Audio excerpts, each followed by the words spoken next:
അസ്സലാമു അലൈക്കും വറഹമത്തുള്ള. പ്രിയപ്പെട്ടവരെ, 2025 ജൂലൈ 5 പുറപ്പെട്ട ഒരു ബാച്ചാണ്.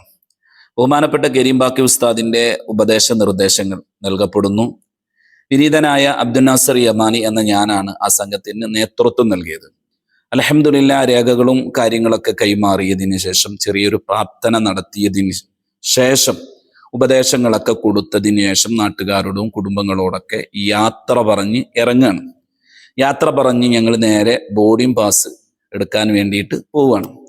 ഇവിടെ ശ്രദ്ധിക്കേണ്ടത്, നമ്മൾ ബോർഡിംഗ് പാസിന് അപേക്ഷിക്കുമ്പോൾ അല്ലെങ്കിൽ നമ്മൾ കൊടുക്കുന്ന സമയത്ത് ബോർഡിംഗ് പാസിന് നമ്മുടെ പാസ്പോർട്ട് ആദ്യം കൊടുക്കും.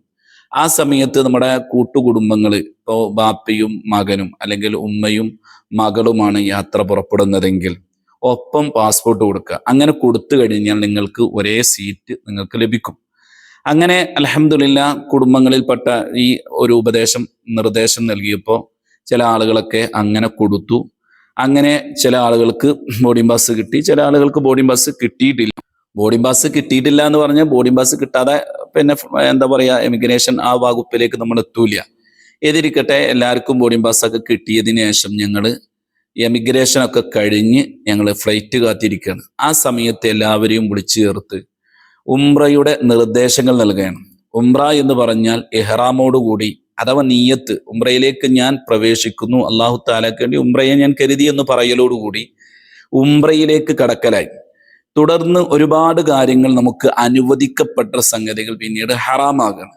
അപ്പോൾ ആ ഹറാമിന്റെ വിഷയങ്ങൾ വളരെ ഗൗരവത്തോടു കൂടി ശ്രദ്ധിക്കണമെന്നും നമ്മളെ ഈ ഇബാദത്ത് പടച്ചു തമ്പുരാൻ ഏറെ ഇഷ്ടപ്പെടണമെന്നും അള്ളാഹുവിന്റെ യഥാർത്ഥ വഫദ്, അള്ളാഹുവിന്റെ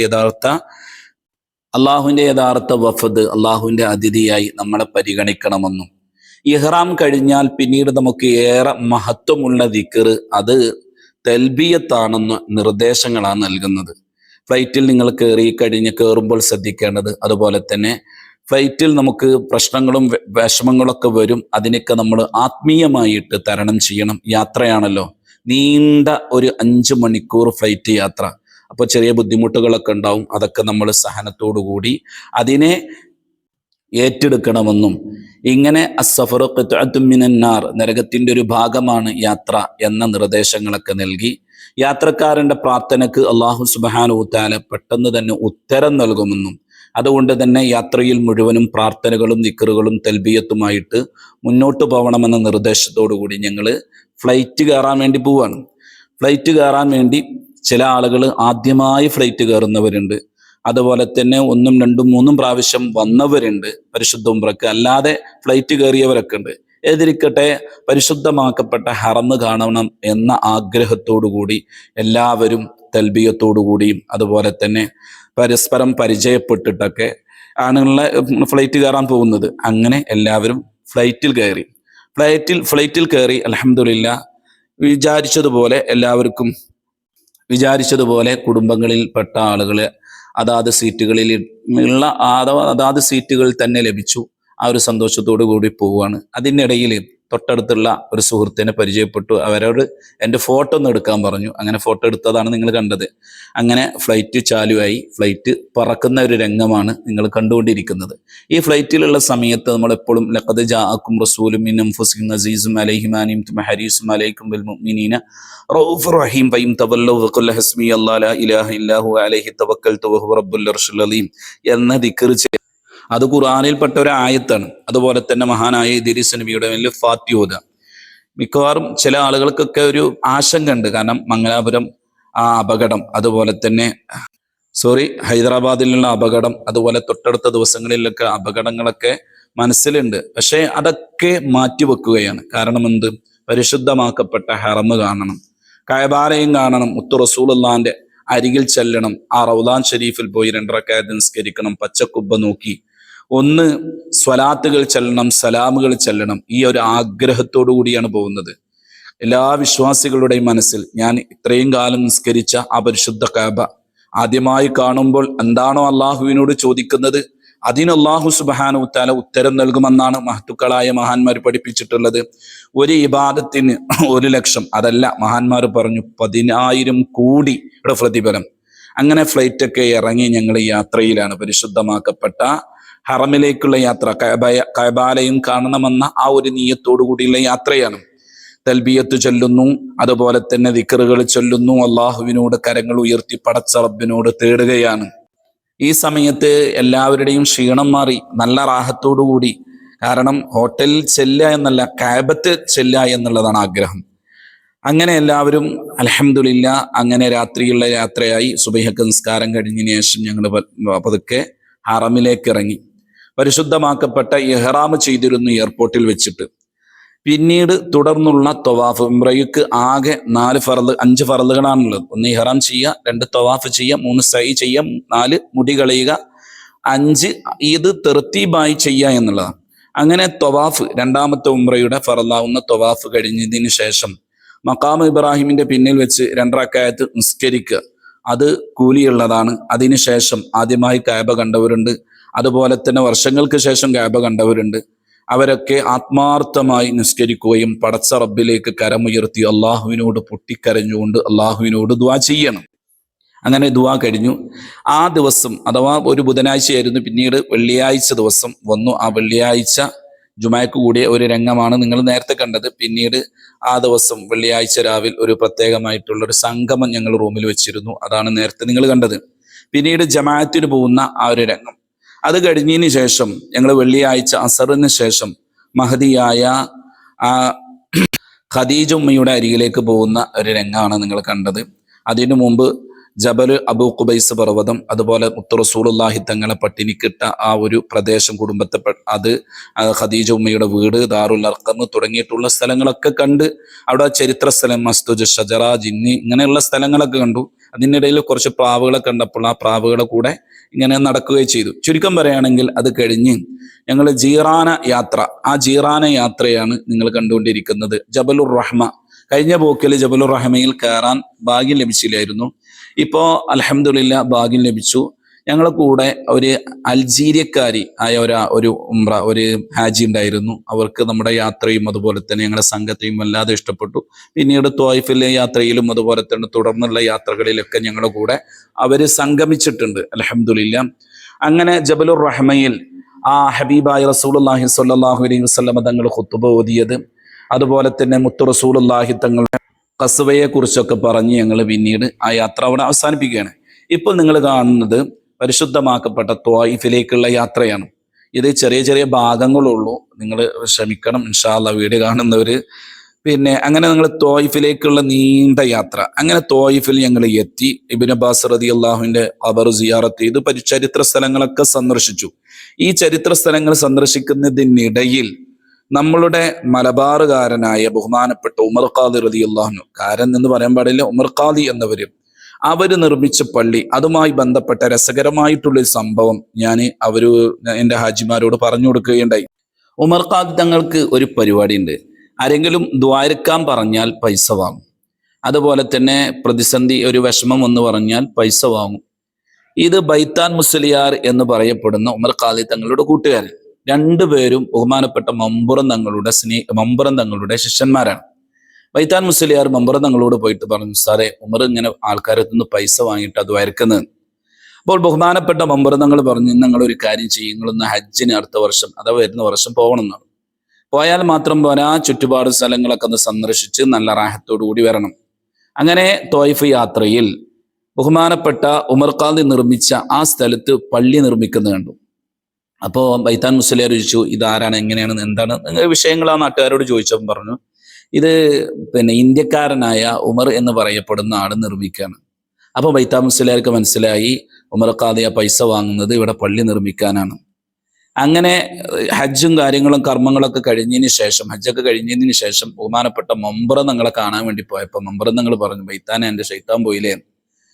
അപ്പോൾ അങ്ങനത്തെ ഒരു ചരിത്ര സ്ഥലം, ബഹുമാനപ്പെട്ട ഉമർ ഖാദി റളിയല്ലാഹു അൻഹു എന്ന് പറഞ്ഞാൽ ആഷിഖ് റസൂലാണ്, മുത്ത് റസൂലുള്ളാഹിനെ വല്ലാതെ ഹുബ്ബ് ചെയ്ത ആളാണ്, വെളിയങ്കോടാണ് അവർ മറവിട്ട് കിടക്കുന്നത്.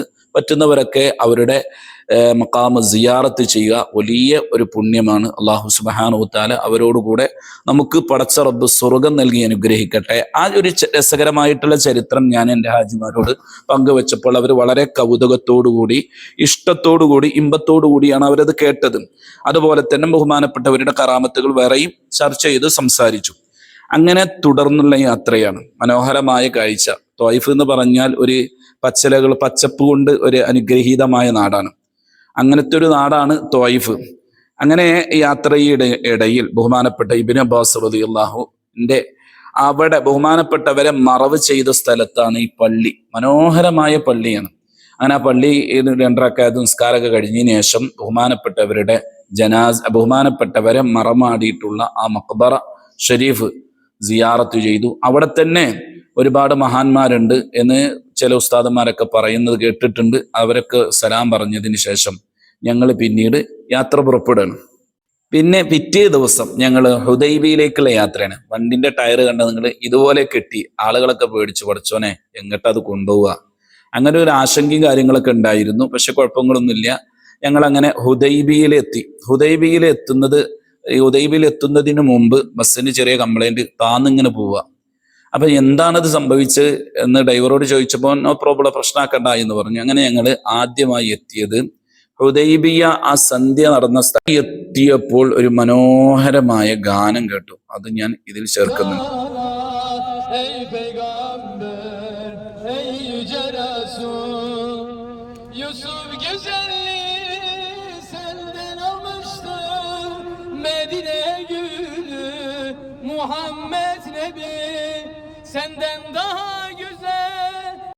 ഹുദൈബിയയിലേക്ക് പോകുന്നതിന് മുമ്പ് ഞങ്ങള് ഒട്ടകത്തുമ്മ കയറാൻ വേണ്ടിയിട്ട് എല്ലാവർക്കും ഒരു ആഗ്രഹം. അങ്ങനെ നിസാർ സാഹിബ് ഒട്ടകത്തുമ്മ കയറി. പക്ഷെ ആ ഒട്ടകത്തിൽ നിന്ന് തെന്നി വീഴുകയാണ് ചെയ്തത്. അവന് 90% കാഴ്ചയില്ല. ആ ഒരു പരിമിതി കൊണ്ടായിരിക്കാം. ഏതിരിക്കട്ടെ, എല്ലാവരും അവനക്ക് വേണ്ടി ദുആ ചെയ്യണമെന്ന് ഈ സമയത്ത് ഉണർത്തുകയാണ്. അല്ലാഹു തആല പൂർണ്ണ ശിഫാവ് നൽകട്ടെ. അസിയാൻ മോനാരാഗ്രഹം ഒട്ടകത്തുമ്മ പോകണം. അങ്ങനെ ഞാൻ അവനക്ക് വേണ്ടിയിട്ട് ഒട്ടകത്തുമ്മ കയറി. റസൂലുള്ളാഹി തങ്ങളും സ്വഹാബത്തും സഞ്ചരിച്ചത് അധികം ഒട്ടകത്തുമയാണല്ലോ. കുതിരമ സഞ്ചരിച്ചവരുണ്ട്. ഏതിരിക്കട്ടെ, ഒരു പ്രത്യേക ഒരു അനുഭൂതിയും അതുപോലെ തന്നെ സന്തോഷമായിരുന്നു ആ യാത്ര. അത് പറഞ്ഞറിയിക്കുന്നതിന് അപ്പുറമാണ്. റസൂലുള്ളാഹി തങ്ങളുടെ കസ്വ, ആ ഒട്ടകത്തെയാണ് മനസ്സിലേക്ക് ഓർമ്മ വന്നത്. അങ്ങനെ ഞങ്ങളെ കൂട്ടത്തിലുള്ള ഗഫൂർ സാഹിബും ആ ഒട്ടകത്തുമ്മ കയറി. അൽഹംദുലില്ലാ. പിറ്റേ ദിവസം ഞങ്ങൾ ജബല് കയറുകയാണ്. ജബല് ഇപ്പോൾ വളരെ സിമ്പിളായിട്ട് എളുപ്പത്തിൽ കയറാൻ പറ്റും. കാരണം ഓരോ സ്ഥലത്ത് വിശ്രമ കേന്ദ്രങ്ങളും അതുപോലെ തന്നെ വെള്ള സൗകര്യങ്ങളുണ്ട്. അധികം ആളുകളും കയറി പരിശുദ്ധമാക്കപ്പെട്ട ഖുർആൻ ഇഖ്റ ബിസ്മി റബ്ബിക്കല്ലദീ ഖലഖ് തുടങ്ങുന്ന 5 ആയത്തുകൾ ഇറങ്ങിയ പരിശുദ്ധമാക്കപ്പെട്ട ജബലുൻ നൂറിൽ ഞങ്ങളെ ഹാജിമാര് അവിടെ പോയി സുജൂദ് ചെയ്തു. അൽഹംദുലില്ലാ. അങ്ങനെ പിന്നീട് പിറ്റേ ദിവസം മദീനയിലേക്കുള്ള യാത്രയാണ്. മദീനയിലേക്കുള്ള യാത്രയിൽ മക്കയിൽ നിന്ന് പരിചയപ്പെട്ട 5 ആളുകൾ ഉണ്ടായിരുന്നു. അതിൽ ഹിഫ്ള് പൂർത്തീകരിച്ച ബിലാൽ, അതുപോലെ തന്നെ അവൻ്റെ അനുജന്മാർ, അവൻ്റെ ഉപ്പയും ഉമ്മയൊക്കെ ഉണ്ടായിരുന്നു കൂടെ യാത്രയിൽ. അൽഹംദുലില്ലാ. മനോഹരമായ ബാങ്ക് കൊടുക്കാൻ കഴിവുള്ള ഒരു കുട്ടിയാണ് ഈ.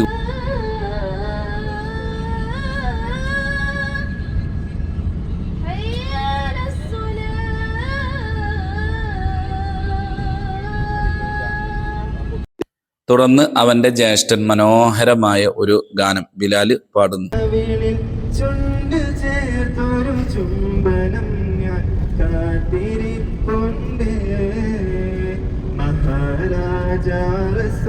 അങ്ങനെ നീണ്ട യാത്രയ്ക്ക് ശേഷം പരിശുദ്ധമാക്കപ്പെട്ട മദീനയിലെത്തി. പച്ചക്കുബ്ബ കാണാൻ എത്രയോ ആഗ്രഹിച്ചു സ്വലാത്തുകൾ ചൊല്ലിയവർ. ആ പച്ചക്കുബ്ബ നോക്കിക്കൊണ്ട് മനസ്സംതൃപ്തിയോടുകൂടി, പൊട്ടുന്ന ഹൃദയത്തോടെ, കരയുന്ന കണ്ണോടുകൂടി പച്ചക്കുബ്ബയുടെ ചാരത്ത് നിന്ന് സലാമുകൾ ചെല്ലണം. മദീന എത്തുന്നതിനു മുമ്പ് മൗലിദുകളും അതുപോലെ തന്നെ ചരിത്രങ്ങളൊക്കെ പറയുമ്പോൾ തന്നെ തേങ്ങി കരയുന്നവരുണ്ട്. ഇതിനിടയിൽ ഞങ്ങൾ ഒരു സിയാറത്ത് സംഘടിപ്പിച്ചിരുന്നു. ആ സിയാറത്തിന്റെ ചെറിയ ഭാഗങ്ങളാണ് നിങ്ങൾ കണ്ടുകൊണ്ടിരിക്കുന്നത്.